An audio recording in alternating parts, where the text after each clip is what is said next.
Praise the Lord. Hallelujah. So, let us begin with the word in Leviticus chapter 20.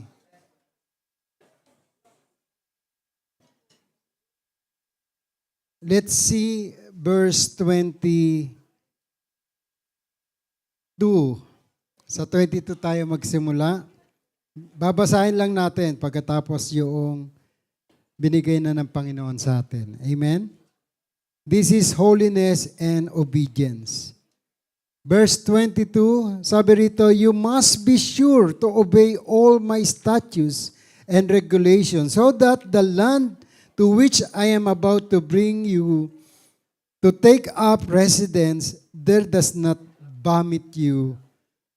Amen? Vomit you out. Kayo po sa verse 23.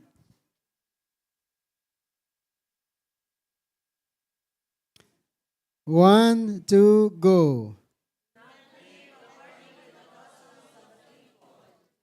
Arriving out before you. It is because they do these shameful things that I detest them. Verse 24, so I have said to you, you yourself will possess their land, and I myself will give it to you for a possession. Sabihin mo sa katabi mo, sa iyo ang Dubai. Sa kabila, akin ang Sharjah. Sa likod, sa akin naman ang aliin. Amen? Okay? So, sabi rito, you will possess their land and I myself will give it to you for a possession. A land flowing with milk and honey. I am the Lord your God who has set you apart from the other people. Okay, verse 25. You must therefore make a distinction between ceremonially clean and unclean animals, and between clean and unclean birds. You must not defile yourselves by eating any unclean animal or bird, or creature that is cursed along the ground. I have identified them as being unclean for you. Verse 26, sabay-sabay po tayo. 1, 2, go. You must be holy because I, the Lord, am holy. I have set you apart from all other people to be my very own. Let us all pray. Heavenly Father, once again, I ask your presence, O Lord, the power of the Holy Spirit to be with me right now. Make my mouth to be your mouthpiece, O God, and only the word that you want for us to remember and follow and obey will be in accordance to your plan and purpose. Lord, itago mo po ako sa likuran ng iyong krus at mahayag lamang ang mabuting balita nagmumula sa iyo. And this we pray in Jesus' name. Amen. Hallelujah. Praise the Lord. So, sabi rito sa verse 26, you must be holy. Pag nakita nyo yung must sa Bible, ibig sabihin niyan, importante na sundin natin. Ito ay hindi request. Amen? Hindi po nagre-request ang Lord during the time na sinabi niya ito sa Israelites. Ang sinabi niya, you must be holy to me because I, the Lord, am holy. Sabihin mo sa katabi mo, kaya ka nandito, nahuli ka ng Lord to be holy in His sight. Amen. Ang reason kaya kasi sineseparate ng Lord sa marami kasi in the last days, gusto kanya na maranasan mo ang pagpapala ng Diyos sa buhay mo before His second coming. Sineseparate ka doon sa mga tsunami, sa mga fire, sa mga lindol, sa mga sakuna na nakalatag na at pininapisay na ni Jesus 2,000 years ago. Now we are living in the last days. Tingnan nga natin ang 1 Corinthians Sorry ha. Let us see first 2 Timothy chapter 3, beginning verse 1. Ito gusto kong pakita sa inyo, no? Sabi rito sa verse 1, you should know this, Timothy, that in the last days there will be very difficult times. Sabi mo sa katabi mo, ang hirap talaga ng buhay ngayon. Ang hirap mong ispilingin. Hindi. Amen? Mahirap at pahirap ng pahirap ang buhay. Yan ang katotohanan. Kasi nakasulat na siya eh. Sabi ni John kay Timothy, that in the last days there will be very difficult times. Verse 2, bakit mangyayari yan? Ano yung mga signs? Verse 2, basahin nyo nga, 1 to go. For people will love only themselves and their money. Oop, They will be boastful Teka. and proud. totoo ba yun? Ha? Sabihin mo sila yon. Wala sa JCT din nun. Amen? Okay, go. They will They will be be boastful and proud, scoffing at God, disobedient to their parents, and ungrateful. They will consider nothing sacred. Kaya ka sineperate pala ng Lord doon sa karamihan. Sabi sa binasa natin sa verse 26, no? You are separated from other people. You must be holy to me because I, the Lord, am holy and I have set you apart from the other peoples. Why? May reason ang Lord. Anong reason niya? Ayaw kanya na makasama doon sa mga tao na magsasuffer. Amen? Kaya ka pala pinapunta dito sa Dubai. May purpose ka para malaman mo ang plano ng Diyos para sa iyo. Hindi ka pinapunta doon sa Thailand na lilindulin lang. Amen? O sa Turkey na babagsak din ang mga building. Amen? Pinapunta ka sa Dubai para malaman mo ang plano ng Diyos sa iyo. Sabi mo sa katabi mo, maganda ang plano ng Diyos sa iyo. Yang present suffering mo, pansamantala lang. Amen? Yang mga pinagdadaanan mo, wag mong istambayan. Dumaan ka lang dyan kasi meron kang pupuntahan na mas maganda pa sa inaasahan mo. Amen? Akala mo, ikaw na yung pinagsakluban ng langit at lupa. No, there is way always to the children of God. Amen?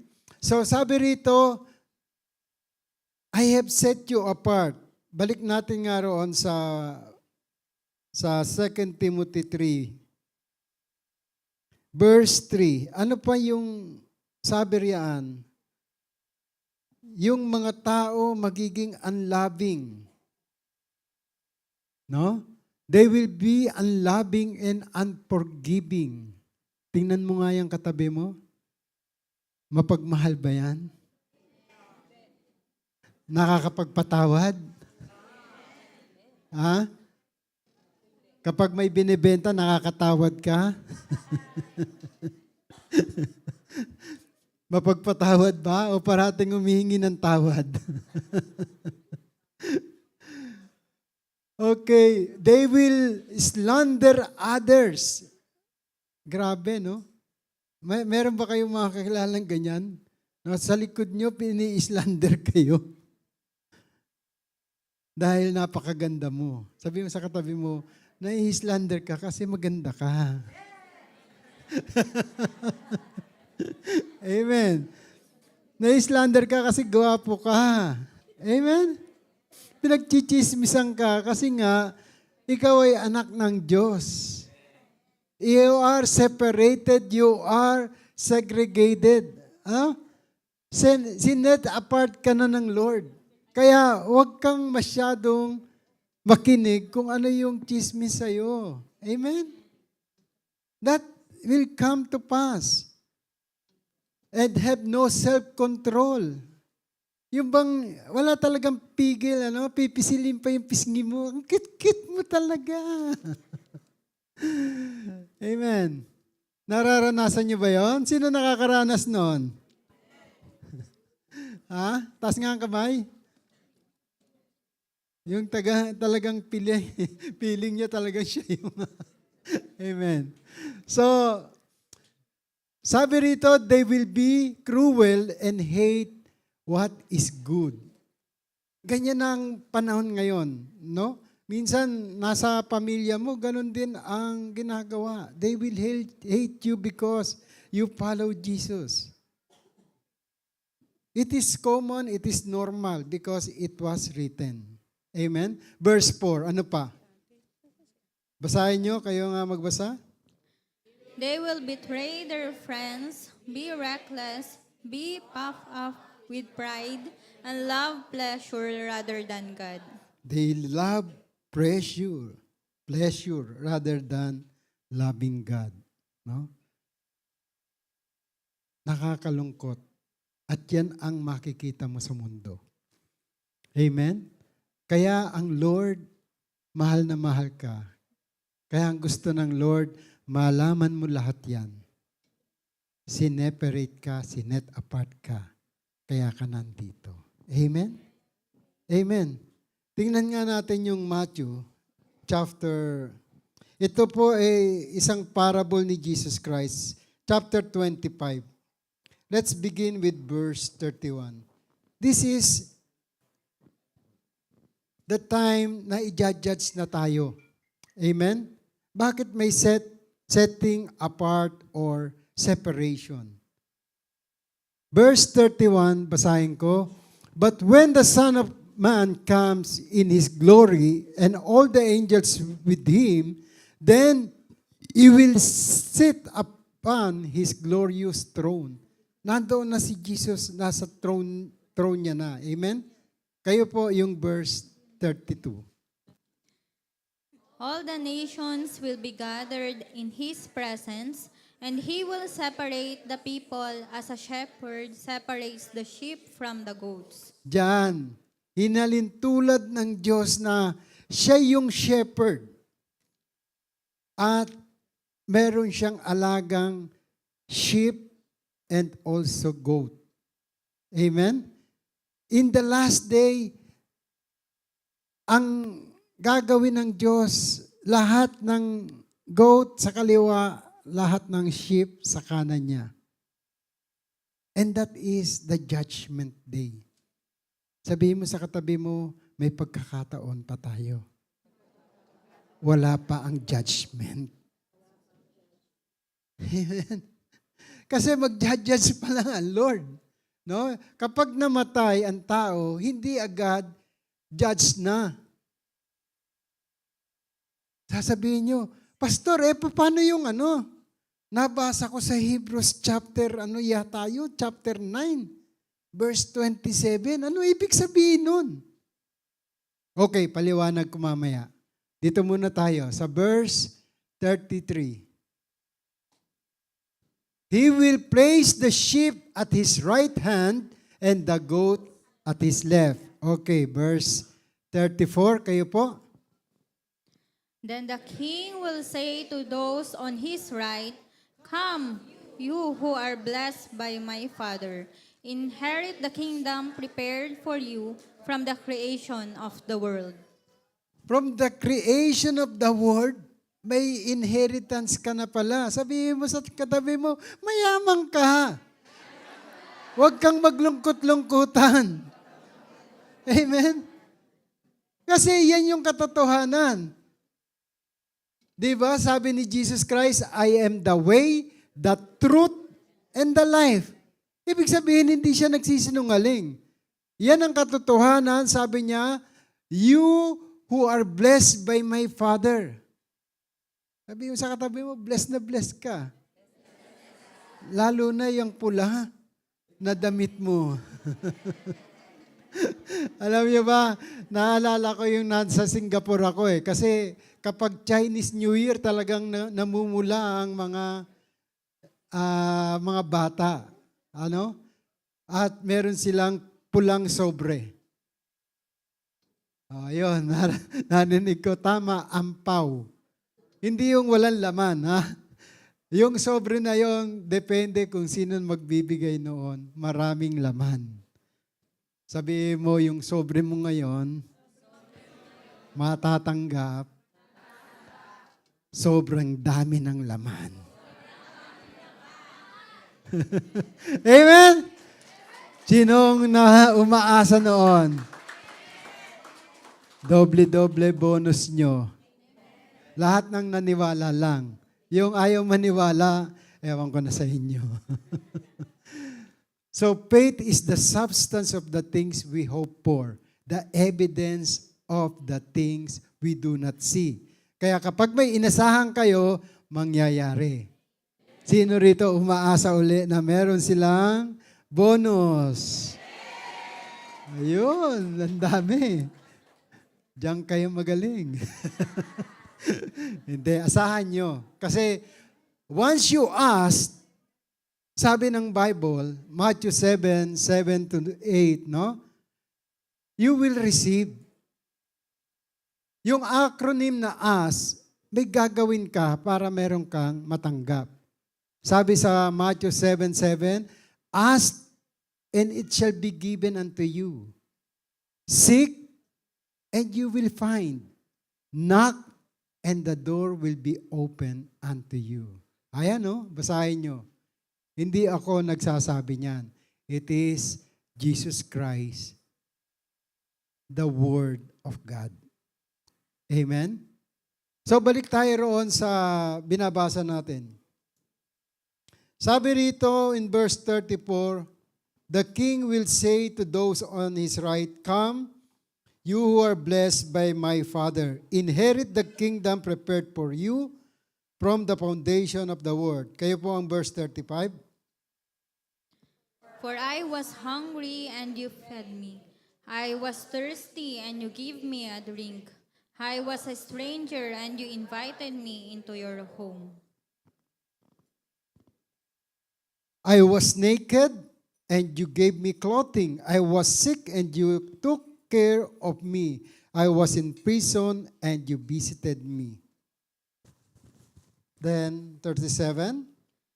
Then these righteous ones will reply, Lord, when did we ever see you hungry and feed you, or thirsty and give you something to drink? Tanong mo nga yung katabi mo, righteous ka ba? Ito yung sinasabi ng Lord na be holy. Amen? Not just become religious. Be holy meaning like Jesus Christ, na mahabagin siya. Whenever there is a person na sinasabi walang makain, nagbibigay siya ng pagkain. Nauuhaw, binibigyan niya ng tubig. Hindi pinaiinom ng alak, ha? Pero pwede rin kung kung may alak ka. Pero never nalasingin mo ang tao. Amen. Naku, pwede pala kay pastor yun. Nung araw, lasenggo ko. Pero nung binago na ako ng Lord, nawala na ng lasa ang alak. Hindi ko na ginusto. Pero binasa ko ang Bible, wala namang pinagbawal. Ano pinagbawal ng Diyos? Huwag kayong malasing sa alak. Ay, pwede pala, pastor. Huwag. Kasi nakakalasing ang alak. Amen. So, kala mo ha. So, hindi naman pinagbawal ng Bible. Ang kasalanan kasi, yung hindi ka sumusunod. Hindi pinagbawal ng Bible. Ang sabi ron, huwag kang malasing. Pag uminom ka ng alak ngayon, sa atin lasingan eh. Kaya ayoko na ng alak eh. Kapag nakakatikim ako nung araw, may limit lang ako. 2 bote na beer. After that, wala nang limit. So, huwag kayong iinom na ng alak. Amen? Kasi kapag lumagpas sa limit nyo, wala nang limit yan. Amen? At ang mangyayari yan, maghahamon pa kayo. Sino mga siga rito? Kapag may lumabas, 2 na tayo. Pag may lumabas pa uli, 3 na tayo. Sino pa? Halika. No, yan yung mga panahon natin, no? And I praise God kasi nung binago niya ako, wala na yon. Amen? Nawala na yung panlasa ko sa alak. Ang sasarap pa naman ng alak na binibigay sa akin nung nasa Singapore ako. Alam nyo ba yung alak doon? Yung Heineken, Swing, yung mga Blue Label, binibigay lang sa akin. Bakit? Ako yung pumipirma ng ano nila ng claim nila sa construction. So, pag wala akong pirma, natural, wala silang pera. So, nakapila yan every Chinese New Year, tsaka New Year natin. Mga hamper. Kaya libre sa akin. Dati gustong-gusto ko, ngayon wala na. Amen? Wala na nagbibigay Hindi. Wala na talaga. No, nasa Singapore pa ako. Kahit may nagbibigay, pinamimigay ko rin. Amen. So, sabi rito ng Lord, I was naked and you gave me clothing. Sabihin mo sa katabi mo, lahat ng binibigay mo, yan ay may katumbas na pagpapala. Nakikita ng Diyos yan. Amen? Pag nakita niyo si pastora walang masuot at binigyan niyo ng damit, ibig sabihin niyan, ang pagpapala hindi sa kay pastora. No? Sa iyo ang doble-dobling pagpapala. Kasi nakita ng Lord yan, hindi yan nakita ng mga kasamahan mo. Amen? Oh, sabi pa rito, then the righteous will answer him, Lord, when did we see you hungry and feed you, or thirsty and give you something to drink? Verse 38. Sabi riyan, kayo nga magbasa. Or a stranger and show you hospitality, or naked and give you clothing? Verse 39. When did we ever see you sick or in prison and visit you? And the king will answer them, I tell you the truth.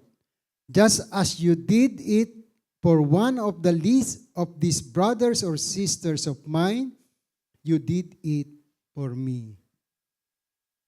Sabihin mo sa katabi mo, hindi ka magkakasakit. Dahil hindi kita dadalawin. Dadalawin mo yung katabi mo pag may sakit. Amen? Kukumustahin mo pag wala sa upuan niya. Amen? Amen? Kapag wala na yan, sabihin mo, ano na nangyari sa'yo? Yan ay ginagawa mo sa Panginoon, hindi sa Kanya. Amen. Pag sinabing wala akong pamasahe, halika, sunduin kita. Magta-taxi tayo. Pag wala kang pang-taxi, halika, sunduin kita. Maglalakad tayo. Basta dadamayan mo. Lahat ng ginagawa mo sa kapwa mo, ginagawa mo kay Jesus. Okay, go ahead. Verse 41. Then the king will turn to those on the left and say, Away with you, you cursed ones, into the eternal fire prepared for the devil and his demons. Nung papunta rito, na-feel ko yung init. Sabi ko, ang init, sobrang init sa labas. Sino nakapil ng sobrang init sa labas? Gaano pa kaya yung hell? At natahimik ang lahat. Hindi ko ma-imagine, Lord. Paano ako tatagal doon? Pwede bang mag-request ng aircon? Kung sakaling kukunin mo na ako? Kung doon ang gusto mong puntahan, no? Mag-prepare ka na dito sa Dubai. Kasi May pa lang, grabe na ang init. May June pa, may July, may August. Diyos ko po. Kaya pa kaya natin kung walang aircon? Sabi ko nga Lord, pwede ba ako magbakasyon muna sa London? Kasi doon, ang temperature kapag heat wave is nasa 18 o 19 degrees. Wow! Kung kayo nakatira roon, siguro aayawan nyo rin Kasi kapag sobrang lamig naman napakahirap din. Amen? Kaya yung kapatid nating sina Nerissa, umalis doon Nasaan na sila? Nasa New Zealand.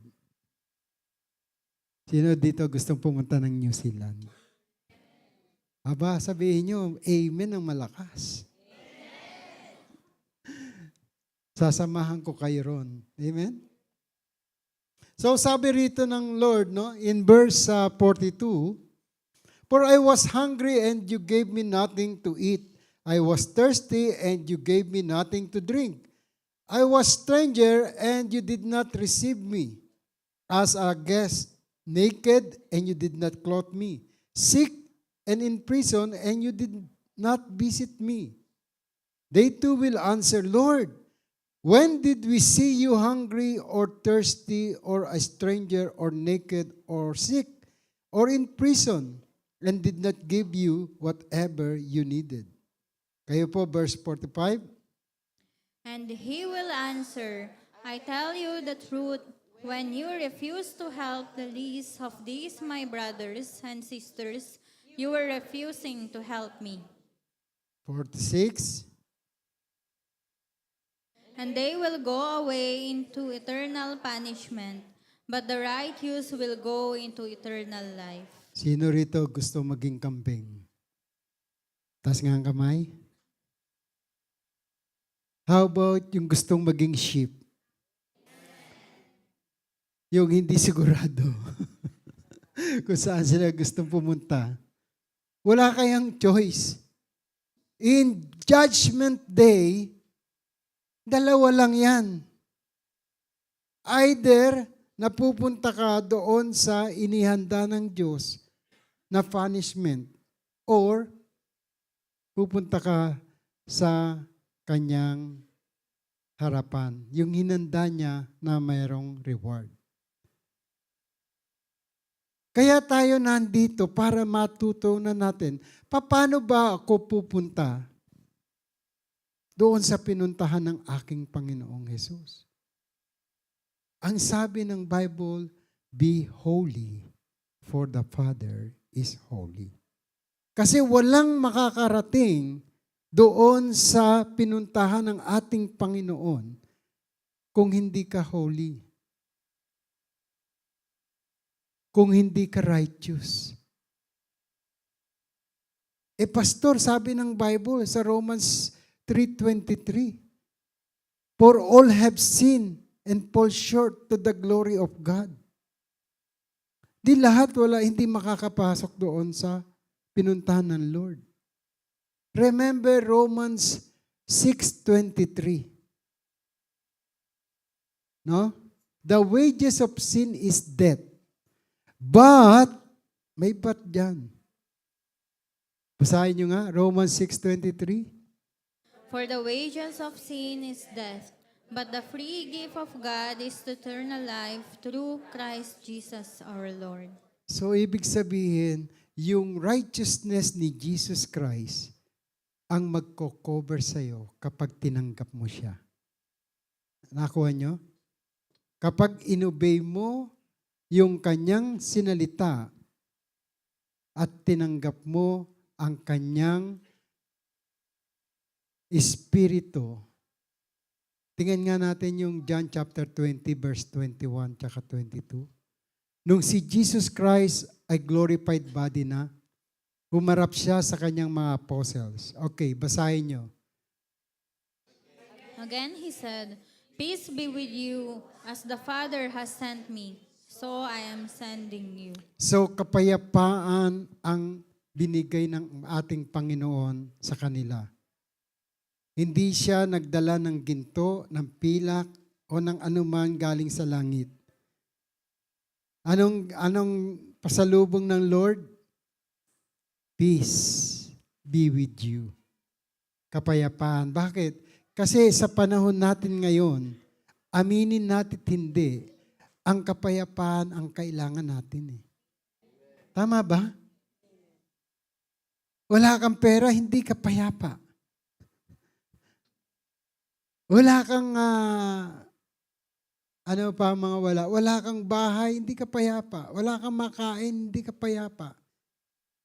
Lahat ng mga kailangan mo, sabi ng Lord, idadagdag sa iyo. Seek ye first His kingdom and His righteousness, and all these things shall be added unto you. Bakit hindi ka mapayapa? Sabi nga ng Lord, look at the bird. They toil not, pero busog. Amen. Look at the lilies in the valley. Hindi sila inaalagaan, pero mas magarbo pa ang suot kaysa kay Solomon, na tinaguri ang pinakamayaman during the time of Solomon. Amen? Sabi ni Jesus Christ, ano ang madadagdag mo sa pag-aalala mo sa isang araw? Di ba wala rin? So, remember, yung kapayapaan dala-dala ni Jesus Christ, kapag tinanggap mo yan, kahit na ikaw ay hinahabol ng Bombay, payapa ka pa rin matutulog. Amen. Bakit? May Jesus Christ ka na nangako sa iyo. I will never leave you nor forsake you. Marami ng mga namatay. No? Pati Bombay na humahabol sa kanila, namatay din. Hindi naman natin madadala sa langit lahat ng bagay na kinatatakutan natin. God has not given you the spirit of fear, but of love, power, and sound mind. Kaya huwag kayong masyadong mag-alala kung ano yung problema niyo yan. No? Bayaan mo ang problema sa Kanya kasi problema na siya. Gawin na lang natin ang solusyon. Amen? So, again, He said, peace be with you as the Father sent me, so I am sending you. Lord, wala nga ako eh. Saan mo ako dadalhin? Aba, sa lahat ng project ng Lord, merong nakalaan para sa iyo dyan. At yung verse 22, sabi riyan, He breathed on them and He said, receive the Holy Spirit. Ang Holy Spirit ang kasama mo. That is the Word that became flesh and dwell among us. No? John 6:63, the Spirit gives life. The words profit nothing. The words that I have given you, they are full of Spirit and they are life. Kaya kapag may word ka ng Diyos, may word, may promise si Jesus Christ sa iyo, huwag ka nang matakot. Huwag ka nang malungkot. Just praise the Lord. Amen? Amen. Ganun lang. Kasi nga, problema, hindi mo dapat pinoproblema. Ako, ang dami kong problema. But praise the Lord. Lord, buhay pa ako. Kasi pag wala na akong problema, Wala na ako rito sa harapan nyo. Amen? I just praise the Lord. Lord, problema ko, pupunta ako ng New Zealand. Just praise the Lord. And it will come to pass. Sabihin mo sa katabi mo, gagamitin ka ng Lord. Amen? Para makarating doon si pastor. Tapos susunod na kayo. Amen? Kung ano yung pinapangarap nyo at sinabi rito kung ano yung ginagawa nyo sa little children ng Diyos, ito rin ang mangyayari sa inyo. Amen? Halimbawa, sabi ng pastor, pupunta ako ng Amerika, sino gusto sumama? Abay, mag-unahan kayo, magtanim. Ako yun, Lord, ako yun. And then, it will come to pass. Kasi faith yan eh. Ang, ano natin, no? Ang currency natin, hindi yung dirhams, hindi yung US dollar, hindi yung New Zealand dollar o Singapore dollar. Ang currency natin dito, faith. Kapag pinanampalatayaan mo, Lord, tanim ko ito, pupunta ako ng Japan next month. And then the Lord will going to, narinig niya, ay, gusto ng anak ko, pumunta ng Japan. Anak, bibilihan kita ng eroplano, huwag kang mag-alala. Because your Father is the creator of heaven and earth. Paano nagawa lahat ng bagay? By His mouth. Let there be light. And then the light appears. Let there be fish in the water. Then the different kind of fishes swim. Let there be, ano yan, yung mga vegetation or mga halaman. And then lahat ng halaman nag-appear. Sabi niya, appear tayo. Pakainin natin ang mga tao. Busugin natin sila. Kasi sabi ng Lord, bago ka ginawa ng Lord, lahat ng bagay dito sa mundo, inuna niya by His mouth. Ang kaibahan lang, ginawa ka ng Diyos by His hand. Bare hand siya. Kaya nga yung sa Jeremiah, Jeremiah 18 yata yun. Sa potter's hand. Tingnan ko lang ano. Kasi naalala ko lang siya. Okay? Jeremiah chapter 18. Pinapunta si Jeremiah doon sa bahay ng pottery or bahay ng nagagawa ng pot. Sabi rito sa verse 1, the Lord said to Jeremiah, verse 2, go down at once to the potter's house. I will speak to you further there. Verse 3, so I went down to the potter's house and found him working at his wheel. Nakita niya yung potters naggagawa ng sa kanyang wheel. Now, and then there would be something wrong with the pot. Sabi mo sa katabi mo, something wrong with you. He was molding from the clay with his hand. So, he would rework the clay into another kind of pot as he saw fit. Kasi kung ikaw ay ginawa na before, tapos merong something na nakita sa iyo ng Lord, hindi tama. Kasi hindi ko magagamit ito. Kaya ka sineparate ng Lord, sinet apart ng Lord, meron siyang purpose sa iyo. Para ikaw ay magamit, ma-utilize. Pero kung may crack ka, ayaw ng Lord yan. Kaya sometimes, makakapil ka ng sakit, i-smash ka ng Lord. Katulad ng potters na to, no? Now and then there would be something wrong with the pot. He was molding from the clay with his hand. So he would rework the clay into another kind of pot as he saw fit. Then the Lord said to me, I, the Lord, say O nation of Israel, can I not deal with you as these potters deal with the clay? In my hands, you, O nation of Israel, are just like the clay in this potter's hand. Pinaliwanag ng Diyos kay Jeremiah yung balak niya gawin sa Israelites. Kasi meron siyang nakitang mali.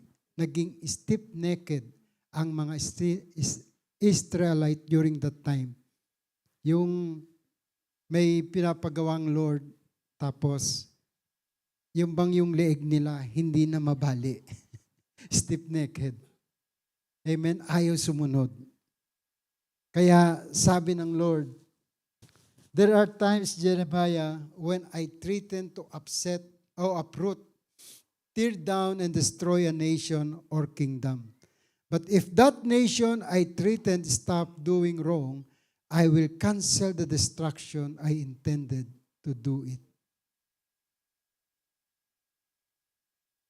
So, itong mga inano ng Lord sa Matthew 24, no, Luke 13 yata, Mark 12. Itong mga prophecy ng Lord na ito, na itong mga nangyayari sa mundo natin, pinapakita lang natin na kayang gawin ng Lord ang gusto niyang gawin sa mga tao. Pero since nandito pa tayo mga sineperate niya, sinet apart niya, hindi niya gagalawin ang lugar na ito. Sabihin mo sa katabi mo, dahil sa iyo, ligtas ang lugar na ito. Hanggat meron pa nag-i-intercede na katulad mo sa Panginoon, hindi niya gugunawin pa ang mundo. Amen? Hindi niya pa hahayaan na tayo ay maghirap talaga. Yung kahirapan na nararamdaman nyo ngayon, wala pa yan. Hindi nyo pa naranasan na mawala ng bahay. Amen? Pinalayas ka lang, pero meron pong bago. Hindi nyo pa naranasan yung nasunugan ng bahay. Isipin nyo, ilang taon na kayo rito sa UAE?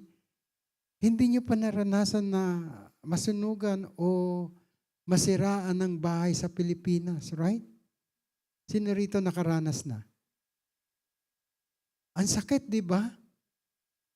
Yung bang pinag-ipunan mo ng matagal dito, pagkatapos mababalitaan mo, winasak lang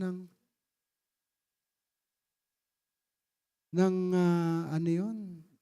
Anong bagyo yung mga pangalan na malalakas? Nakakaano ng damdamin, di ba? Kasi ang tagal mong pinag-ipunan eh. How much more yung mga nasa Gaza, no? Yung mga nalindol, nag-ipon sila ng malaki roon pagkatapos nandito sila na mga tiga-Thailand. Tapos mabalitaan nila yung building na binayaran nila nag-collapse.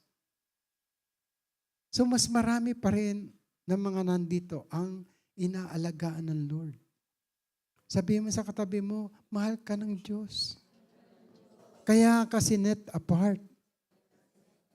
May purpose pa ang Lord sa iyo. For you to become a model of His plan. For I know my plan for you. Plan to prosper you and not to harm you. To give you hope and a future. And when you call, I will listen. Jeremiah 29:12. Whenever you call me, I will listen. And when you find me with all your heart, I will be found. In those days when you pray, I will listen. Verse 13. Sige, basahin niyo itong verse 13. If you look for me wholeheartedly, you will find me. Kaya yung Matthew 6:33, seek ye first, sabi ni Jesus Christ, seek ye first His kingdom and His righteousness, and all these things. Hindi siya nag-ano ng kung ano lang gusto mo, hindi. All these things will be added unto you kapag inuna mo siya. Amen? Paano, pastor? Birthday ng kaibigan ko. Di sama mo rito. Unahin natin siya every time na merong gawain. Amen. Pastor, niyayaya ako birthday sa sports fest. Siya yayain mo. Ikaw maging impluensya ng kaibigan mo. Kung birthday niya, maghahanda tayo doon sa sports fest. Sagot ni Pastor Alani yan. Amen. Maghahanda natin. Kung tig-10 dirhams kayo lahat, di meron siyang handa. Oh. Amen? Kung wala kayong 10, tig-5 na lang. Oh.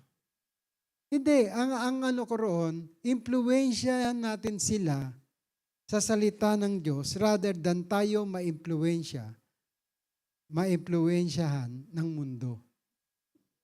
Kasi nga, sinet apart tayo sa marami para hindi natin maranasan ang paghihirap sa mundong ito. Lahat ng gagawin mo sa iyong kapwa, ginagawa mo yan sa Panginoon. Ngayon, pagdating ng paghuhukom, ikaw, sheep, dito ka. Kasi pinakain mo ko, binihisan mo ko, inalagaan mo ko nung ako ay may sakit, then dito ka. Ano sabi doon sa kabila? Magdanas ka. Mas mainit pa sa Dubai ang hininda ko sa iyo. Nasa kaliwa. Bakit? May sungay ang kambing. Yung sheep wala. Amen? Ngayon, kung kambing ka ngayon, suwagin mo yung pader. Huwag yung pastor. Suwagin mo yung pader. At mawawala na yung sungay na yan, magiging sheep ka na rin. Amen? Palakpakan natin ang Panginoon. That is the reason why you are here. Setting apart so that you may able to stand during the judgment day.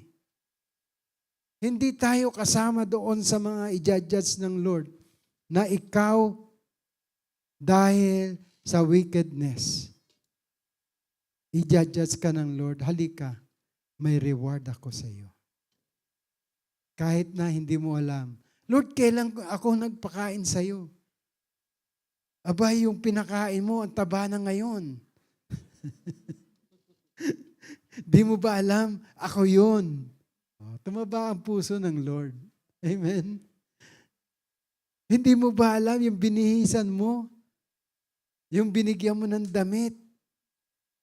Abay, ako yun. Tinesting kita kung kaya mo siyang bigyan ng kanyang damit. So sometimes it's only a test. Amen? Kaya yung pagpunta mo rito, hindi na sayang. The Lord really loves us. Sabihin mo sa katabi mo, niyugin mo, mahal na mahal ka talaga ng Panginoon.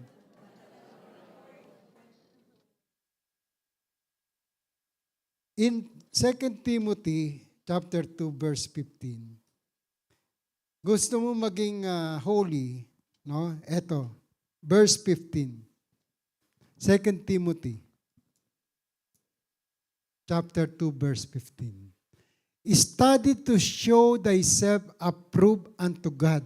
Hindi approved na sa pastor or sa pastora mo or sa leader mo, discipler mo. No. You must be approved yourself to God. A workman that needed not to be ashamed.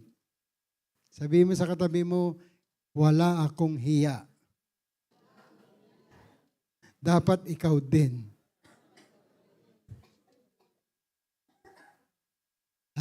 Hindi ka dapat nahihiya. Why? Rightly dividing the word of truth. Okay, verse 16. Kayo magbasa. But shun profane and vain babblings, for they will increase unto more ungodliness.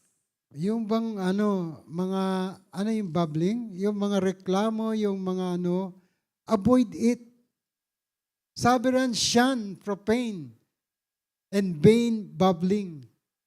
Walang may dudulot na maganda yan sa'yo. For they will increase unto more ungodliness. Dadami lang ng dadami yung magiging problema mo. Okay? Verse 17.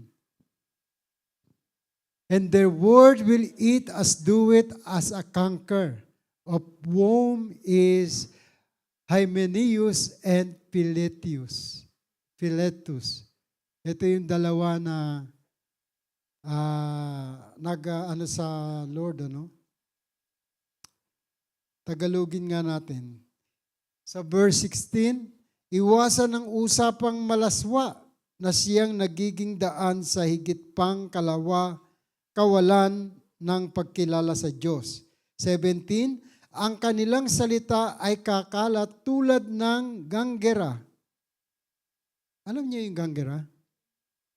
Ako rin, di ko rin alam eh. Para raw cancer yung salita na yun. As in the case of Himeneo at Pileto. Siguro ito mga dating original tong Marites. Yung mga sinabi nila rito talagang kumalat. Amen. Kasi hindi sasabihin ni Paul ito kung wala ito nung araw eh. Verse 18, basahin nyo. 1 to go. They have left the path of truth, claiming that the resurrection of the dead has already occurred. In this way, they have turned some people away from the faith. Okay. Yung resurrection ng death, sabi roon, ay tapos na. Sabi nitong dalawang Marites na ito. Amen? No, hindi pa tapos ang resurrection ng death kasi wala pang judgment. Amen? Hindi pa bumabalik ang Panginoon because the Bible said He will come to judge the living and the dead. Okay, verse 19. But God's truth stand firm like a foundation stone with this inscription: The Lord knows those who are His, and all who belong to the Lord must turn away from evil. That is the reason why you set apart from many. Amen? Sabi mo sa katabi mo, kilala ka ng Lord. Ikaw ay pinili niya. Kaya piling-pili ka, Pilipinong-Pilipino ka. Amen. So, the Lord knows those who are His, and all who belong to the Lord must turn away from evil. Okay, verse 20.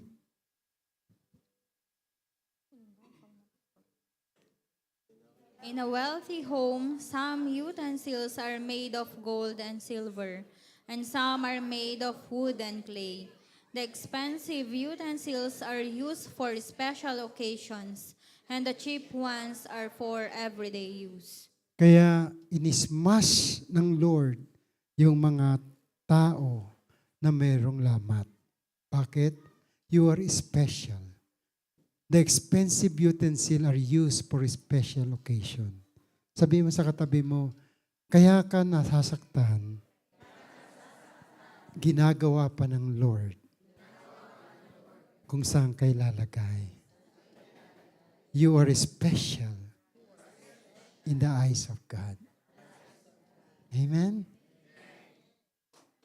Sino rito mga special? Sige nga, pumalakpak ng malakas. Special ka for special occasion. Amen? At ang kagandahan niyan, no? In verse 21, sabi rito, if you keep yourself pure, sabi nga, no? Be holy, for the Father is holy. If you keep yourself pure, you will be special utensil or honorable use, for honorable use. Your life will be clean and you will be ready for the Master to use you for every good work. Amen? And 22, dito na ako magtatapos. Run from anything that stimulates your youthful lust. Instead, pursue righteous living, faithfulness, love, and peace. Enjoy the companionship of those who call on the Lord with pure hearts. Lahat tayo ay tumayo. Ang gusto